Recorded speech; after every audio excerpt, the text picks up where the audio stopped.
আর উপস্থিত আছেন মানুষের কথা পেজে সোহেল ভাই, উপস্থিত আছেন ওমর ফারুক ভাই, মিডিয়া ব্যক্তিত্ব আকবর হোসেন মিন্টু ভাই। সবাইকে আমার সালাম, দোয়া এবং ভালোবাসা। আসলে আপনারা যারা কন্টেন্ট ক্রিয়েশন করেন, আপনাদের কাছে আমার একটা এটা আপনাদের কাছে আমার পরামর্শ না, এটা আপনাদের সাথে আমার আলোচনা। আপনারা যে ভিডিও তৈরি করেন অবশ্যই মেসেজ মূলক ভিডিও করার চেষ্টা করবেন। অনেকে ভিডিও তৈরি করার জন্য ভিডিও তৈরি করতে গিয়ে ব্যক্তিত্ব বিসর্জন দেন, এই কাজটা করবেন না। অনেকে ফাত্রা হয়ে যান।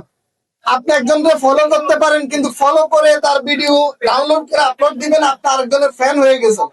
একবার যদি কেউ আপনার পেজে উল্টাপাল্টা ভিডিও দেখে, আরেকজনের ভিডিও দেখে, কপি ভিডিও দেখে, আর আপনার ভিডিও দেখবে না। আর আপনারা শুরুতেই কেউ যারা কন্টেন্ট ক্রিয়েশন করেন, এটাকে আপনারা ক্যারিয়ার হিসেবে নেবেন না, এটা আপনাদের কাছে অনুরোধ। আপনার কাজটা করেন, সাথে সাথে সময় দিতে থাকুন। আর যদি দেখেন আপনার যে কাজে সময় দিচ্ছেন এর চেয়ে কন্টেন্ট তৈরি করে আপনি ভালো করতেছেন, তাহলে এই সময়টা আপনি কন্টেন্টে সময় দিবেন। একটা বিষয়, যারা কন্টেন্ট তৈরি করে দেখবেন এই চিন্তার মানুষগুলো অন্যান্য মানুষের থেকে একটু ডিফারেন্ট। ওনারা সমালোচনা পছন্দ করে না, ওনারা আসলে নিজেরই নিয়ে ভাবে। এই মানুষগুলো থেকে সমালোচনা পাবেন না। আপনি দেখবেন যে মানুষগুলো সবসময় আরেকজনকে নিয়ে ব্যস্ত থাকে, এই মানুষগুলো কখনো ভালো ভিডিও তৈরি করতে পারে না।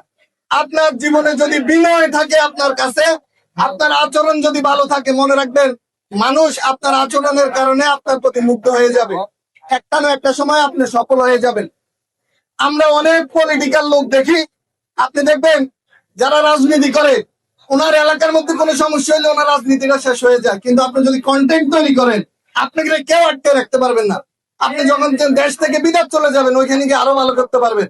আপনার যদি যোগ্যতা থাকে, কেউ আপনাকে আটকিয়ে রাখতে পারবে না।